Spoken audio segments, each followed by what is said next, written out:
On behalf of everyone at Citi, I would like to welcome you to today's event, sponsored by the National Committee on U.S.-China Relations. My name is Michael Burke, and I am the head of Citi's International Franchise Management Group. Today, we're very happy to have renowned economists from China, the United States, and Citi to lead a dialogue and discussion on China's 2019 economic outlook, reforms to expect in China, and the impact of U.S.-China trade negotiations on global markets. Over 200 years ago, a group of merchants formed Citibank to finance the flow of goods and commodities.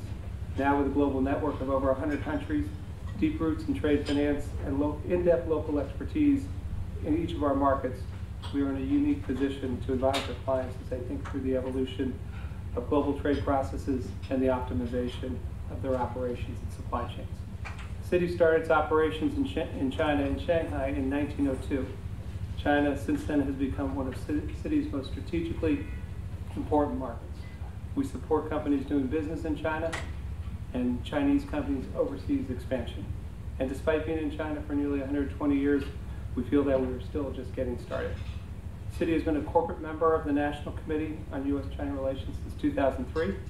The organization under Steve Orland's leadership has been on the front lines of fostering better Sino-American relationships and promoting government-to-government, business-to-business, and people-to-people mutual understanding and cooperation. The Citi has a great partnership with the National Committee, and we're proud to be partnering with them today to host today's events. So without further delay, let me hand the floor over to Steve, President of the National Committee on U.S.-China Relations. Welcome. Mike, thank you so much, and let me thank Citi for providing the venue today and breakfast. I think Citi has played a critical role certainly in globalization and in kind of China's entry into the world financial system, and in my own personal experience, because I remember back when I first went to China in 1979, used to have to walk around with wads of cash.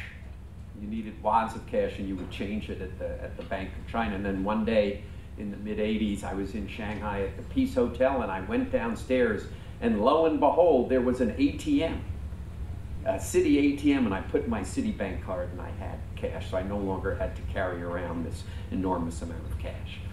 So I thank Citi for that.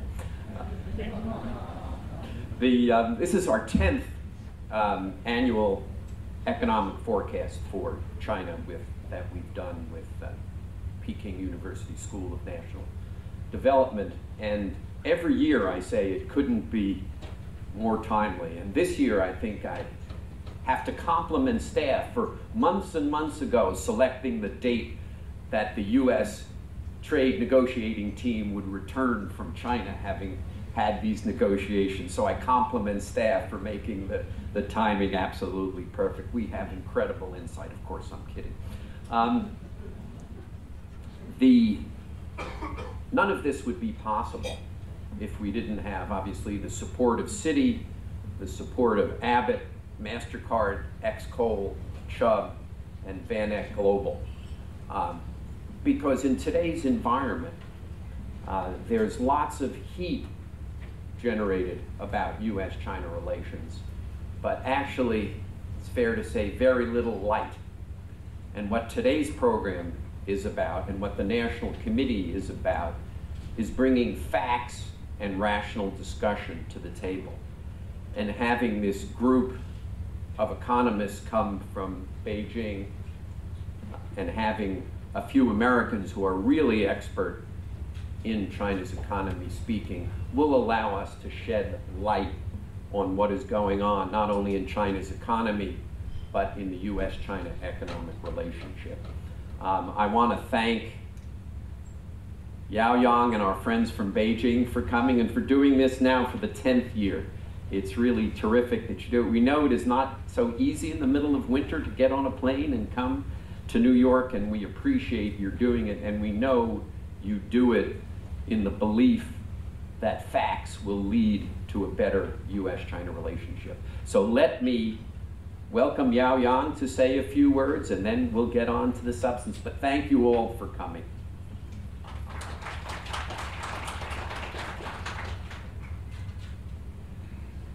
Good morning. As Steve just said, this is our 10th year to come down to New York City to have this open forum. First of all, like Steve, I'd like to thank the City Group to provide this wonderful venue.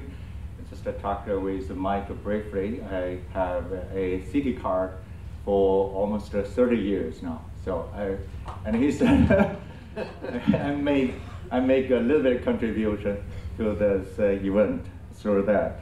Okay. As Steve said, we live in a very interesting time. Right? You have heard a lot of talks about the coupling between the two countries, but then the talk just ended 2 days ago in Beijing.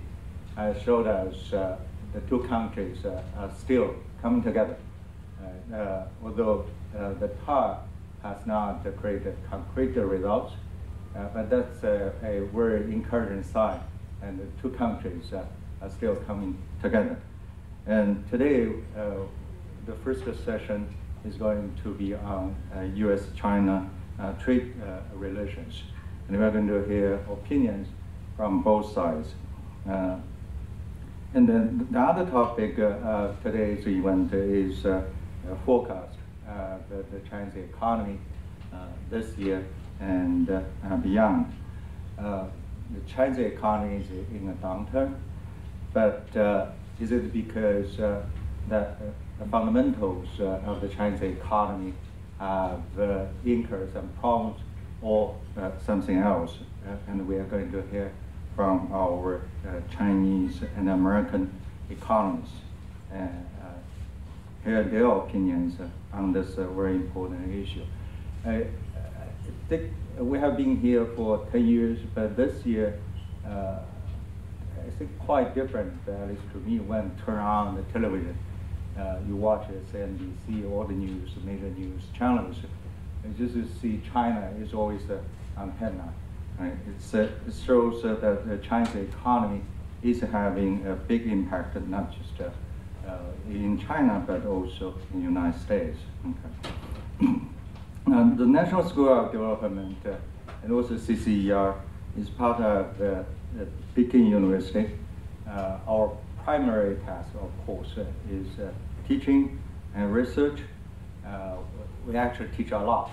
We offer 9 degree programs just in our school. So we teach from undergraduates to graduate students, MBA students, and government officials. And we do research, we do meaningful research. That's our emphasis, meaningful in the sense that we want to have real impact on policy making. And we have been coming to New York for 10 years, and that's because we are committed to improving the U.S.-China relations. And this is the most important relations in the whole world. And ANC is committed to having a better relations between the two countries. So we start, let me also thank the National Committee, particularly Steve Hollis, for continuing efforts to organize this event. Thank you.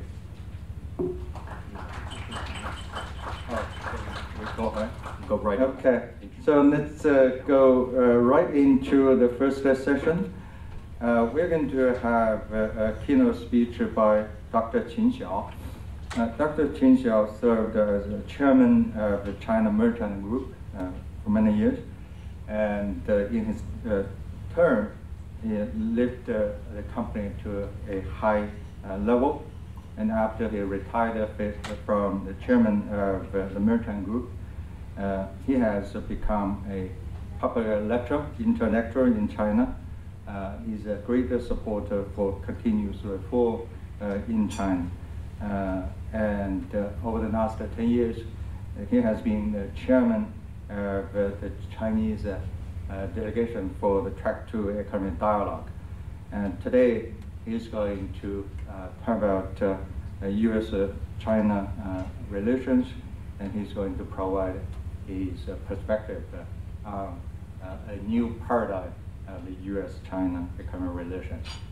Let's welcome Dr. Xiao.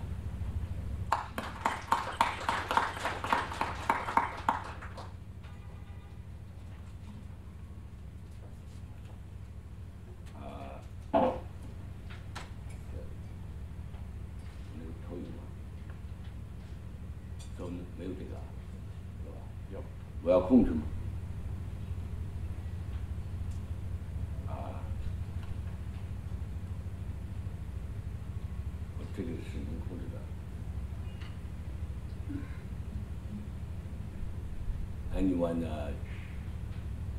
give me some education? Okay. Thank you, Yao Yang. Thank you, Steve. Glad to be here to meet again, to share some of my thoughts on the Sino-American relations with you. I will start with the trade war, try to figure out the possible solutions, then look into the future of the relations between two countries. After taking office, President Trump has changed the long-standing China policy and identified China as a major strategic rival. Such a change in mindset seems to have gained bipartisan consensus as well as support from the business community. As a result, China-US relations have deteriorated. A trade war has been initiated. A US-China limited war, that's my definition, is becoming the normal of state or normal of affairs, and will be for some time to come. Such a new paradigm is based on two reasons.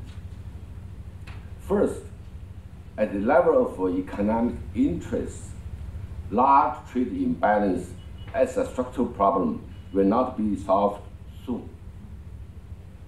Second, at the level of institutional rules, the US, along with other market economies, are demanding a fundamental change to China's trade and business behavior. Yet, for China to make a major adjustment to the relationship between government and the market, broader social consensus and strong political view is needed. The relationship of the two biggest economies has changed fundamentally. The world economic order will be impacted. Global supply chain will be reshaped, and the multilateral trade system will be jeopardized, although it remains difficult to quantify the direct and indirect effect. However, even rivals can cooperate in the global arena, including on the topics such as international peacekeeping, climate change, and anti-terrorism.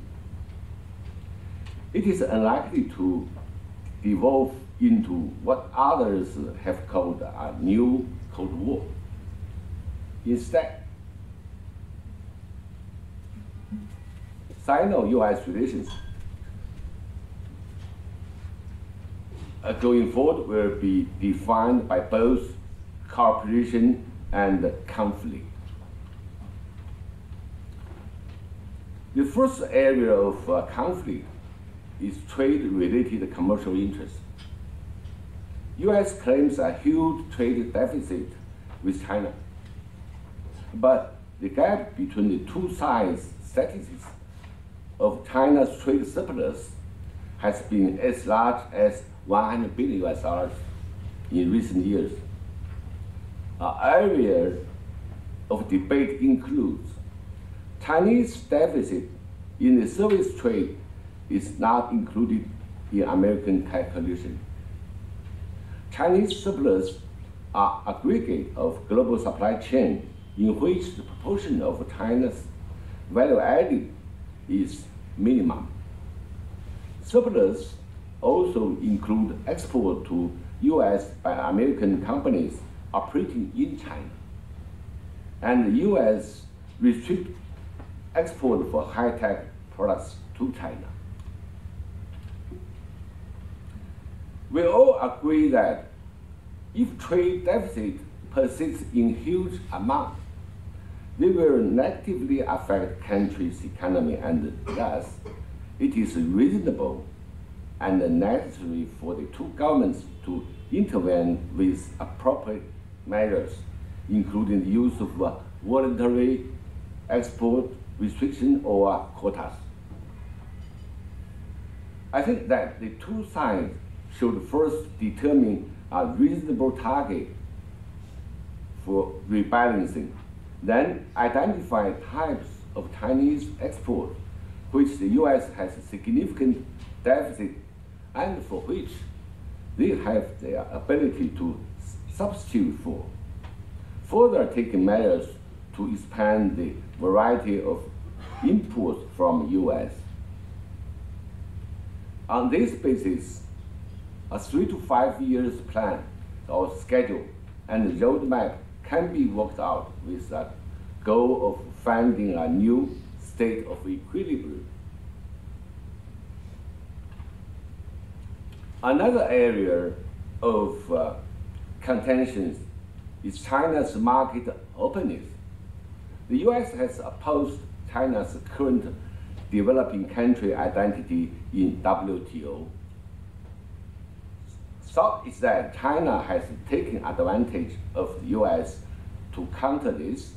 President Trump has proposed a policy of equal reciprocity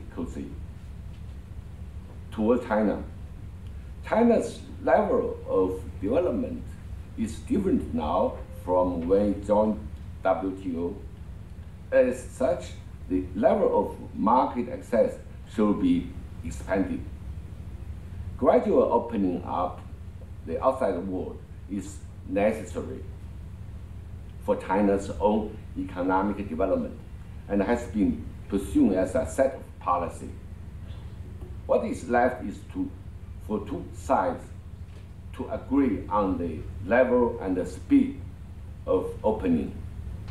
Recently, the Chinese government has introduced important institutional reforms regarding the marketing opening.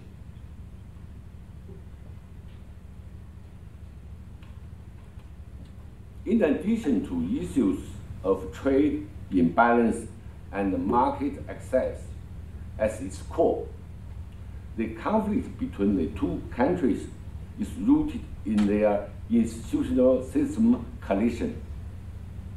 Tensions arise in the clash between the China's government-led economic model and the free market system around the world. In the view of the US, the Chinese model distorts the market price system as well as fair competition principle. Grants various state-owned enterprises fiscal subsidies and preferential treatment. Forces foreign companies to transfer technology in exchange for market access. Encouraging non-market arrangements such as administrative approval and SOE monopoly. The state of IPR protection, judicial independence, labor rights protection, and other all impact foreign capital interests in China and need improvement. The state-owned enterprise is the legacy of China's planned economy. A hot-button topic in last year was obvious declining of private sector and the sudden ascent of state-owned enterprises. illustrating the return of strong government intervention in the market. Therefore, a reform of SOE system can be a breakthrough point in China. The first step is to divide the SOE into two types, strategic one and a commercial one. For the former, the government could provide relevant policy support domestically and only act as a financial investor when with minority stake when these SOEs enter the international market. For commercial SOEs, the government should implement mixed ownership reform by canceling all subsidies and protections, reducing government holdings, providing market incentives, and encouraging the SOE to enter and compete in the international market.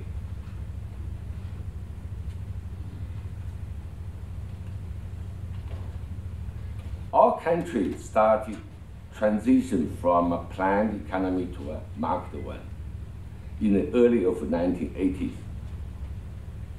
It was natural to exercise authority in the face of weak rule of law. Use of visible hand to cultivate invisible hand and place economic growth above equity. Now, as our economy has become larger and more international, the government-led model has created special interest groups that pose the obstacles to the transition to free market system. This existing model faces criticism even domestically within China. China should make a decisive commitment to carry out necessary reform on the basis of the promise made at the CPC Central Committee meeting, that is, the market is decisive factor in resources allocation. Moving forward, it is essential that two countries work together to find a new equilibrium and to ensure their trade confrontation does not spill over into other fields such as politics, military, culture, and science and technology. On dispute issues such as the imbalance, trade imbalance, market access, the institutional differences, both sides should seek to find a constructive and reasonable balancing point. China must also advance its own structural reform, readjust relations between the government and the market, as well as re-evaluate its model of economic development. The future of Sino-US relations raises a very challenging question for leaders in both our countries. I know we will share the hope to move our two countries from a new paradigm to a new equilibrium. Thank you.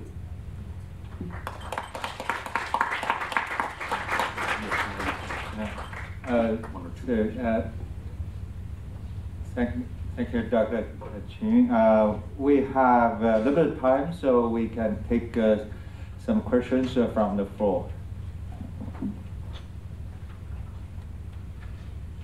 Right side, right here. Okay. We have a microphone for Bert. Thank you, Albert Keidel with George Washington University. The most obvious symbol of our trade war is the U.S. trade deficit. What do you think about the statistics that show a correlation with that trade deficit and U.S. consumer credit? In the past 40 years, surges in US consumer credit have correlated with surges in the US deficit. So this can be interpreted as part of what the French used to call America's exorbitant privilege of printing the world's money and then spending some of it. And so in that case, the trade deficit really is a product of the importance of the US financial system for global liquidity, rather than reflecting some Chinese policy combination.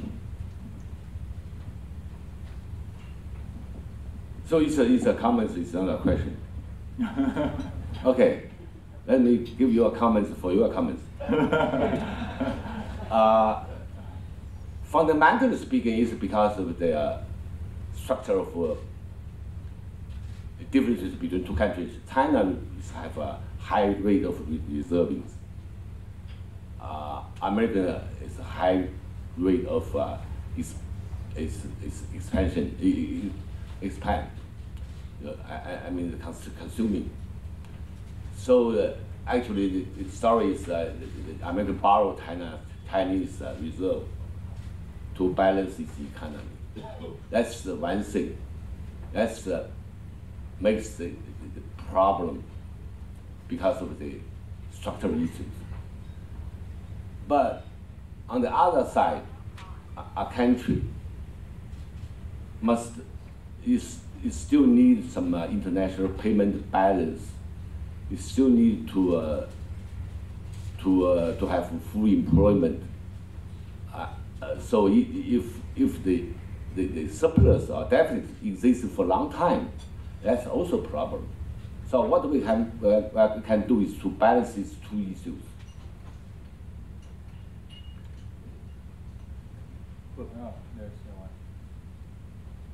We only have 1 minute, so.